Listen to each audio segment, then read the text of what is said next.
O, sige. Sige. Nasa linya na natin si 6th District, Manila 6th District Representative Bienvenido Abante. Pag-usapan pa rin natin, ha? Siya yung chairman kasi ng House Committee on Human Rights. At Pag-usapan pa rin Vice natin, Chairperson oh. din ng House Committee on Good Government Oo. and Public Accountability. Ayan. Magandang Ayan. hapon po, Kong Benny. Kung Benny. Magandang hapon po. Opo. Magandang hapon sa inyo. Happy New Year uli. Happy New Year. Kong Ben. Oh, Kong Ben. Ayun, kasi close tayo eh. Kong. Ayan. Oo. Sige. Ayun, akala namin nag-close yung linya eh. Viber to, no?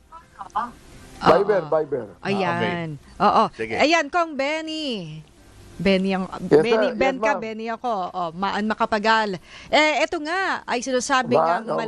malapit na, no? Yung matapos yung 1-year bar Bar rule rule, sa February yan. Feb 6 yata, Feb parang 6. ganon. Ano po yung pinaghahandaan na po ba ito sa Kamara?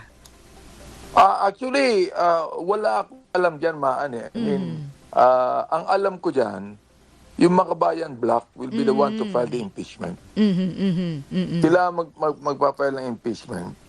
And sinasabi ko din sa mga kasamahan ko, mukhang wala silang masyadong excitement to support. Yun ang alam ko. Oo. Ay, Kaya, so, I don't know, kung Makabayan Block yan, maaaring mga anim sila. Pero nakikita ko naman na walang masyadong excitement ng mga administration congressman to support the impeachment. So, paano ho yun?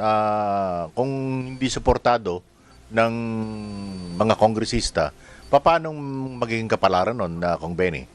Magiging baliwala. The thing is, kasi ang yung sinasabi ng mga congressman natin, magiging baliwala rin sa Senado. Ibig sabihin, more senators will not support the impeachment so, proceeding. ibig sabihin, wala na bang pag-asa na mahabol natin? Alam mo, ano yan yung bang, sabi ko nga, we will just cross the bridge and we get there, no? Yung lagi sinasabi nila. But at this point in time, wala akong nakikitang talagang massive support for the impeachment right now. Pero kung I don't know when we get back to the Congress session, palagay ko mga 2 weeks from now, kung merong talagang magkakaroon talaga ng support. kasi Pero at this point in time, hindi pa eh. pero kung ang magiging basihan is bakit tinatabangan yung mga kasama niyo dyan sa Kongreso, yung naging kapalaran ng impeachment sa panahon ni dating Senate President Chis Escudero, iba na ngayon ang di ba? Iba na ngayon ang liderato? Maaari, iba na liderato, pero still, meron pa ring mga May doubt pa rin. supporter si Vice President Sara that will go against the impeachment.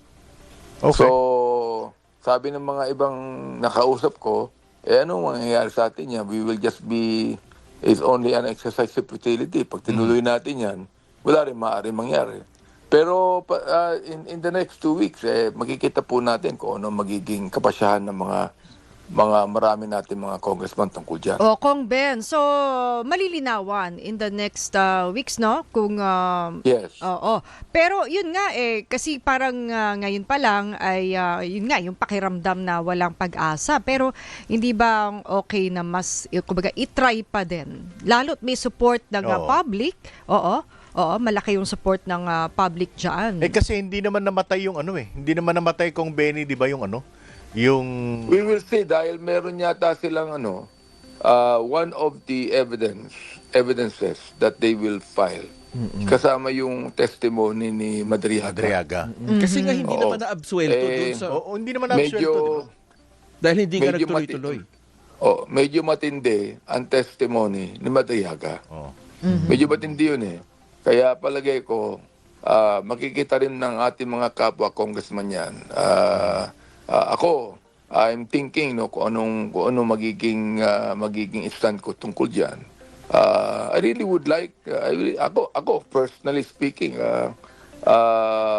kung talagang merong overwhelming evidence to warrant the case, why not? Hindi naman tinatabangan ng interes ang Congress kay Madriaga. Hindi naman. Hindi Oo. naman. Sa amin, ako, personally speaking, I think yung testimony ni Madriaga is quite strong. Pero Quite strong. posible bang magbukas kayo ng House inquiry dito sa mga aligasyon ni Madriaga? Anong komite papatak Oo. kung sakasakali? Maaari, it might be, no? That will, hindi ko alam if that will fall under the good government or public order. Oo. Sa tingin niyo po, harap na kaya ang pangalawang pangulo? Kasi naalala ko nun, dismayado rin kayo nun dahil nga ilang beses nang tumatakbo yung Committee on Good Government and Public Accountability at hindi siya umaattend. Ikaw wala kang Not, kasawa-sawa. Ako, sa palagay ko, I don't think that the Vice President will face the hearing. Oo, palagay ko hindi na siya pupunta yan. Nawala She does not actually respect the mandate of Congress. Oo. Nawala tuloy Yun ang- yung sinasabi yun ang niya na problema ano, ron, di ba, Kong Benny? Gusto niya bloody. Oo. Wala namang Bla, bla. ni patak ni gamugong patak ng dugo, wala tayong nakita. Wala. Pambira. Ba't naman gusto niya maging bloody pambira Hindi, di ba hearings sabi lang niya? yan. Yeah, sinabi niya, oo. Oo. I do not even know the meaning of sinabi niyang bloody. Oo nga eh.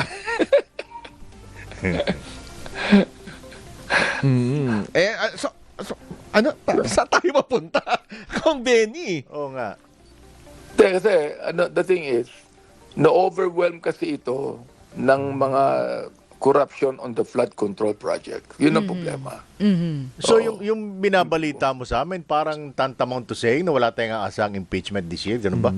Kasi while we would like to actually tinan natin maigi kung anong mga ebidensya laban sa Vice President. So, ang ebidensya lang would be the 128 million o billion.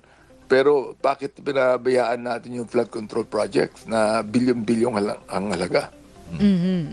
Ilang mga Yun ang problema dyan. Oo.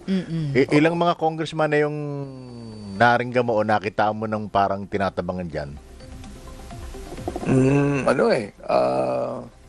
May mga ilan na eh. I Oo. mean, kasi alam mo, the thing is, alam mo naman ang Congress ngayon, they work through the leadership to the political parties, no. At makikita mo naman kung walang masyadong support sa political parties, you would know that the congressman that belong to political parties would not in any way support it. Oo. Painumin nyo kaya yung mga yan ng pinigang ano ng aligatong. Ano yun? Baka Alright. sakaling ganahan. Oo, maraming salamat, Representative Kong, thank you ha. Bienvenido, Benny Abante. Salamat. Oo, Salamat maraming sa inyo. salamat sa pagsama.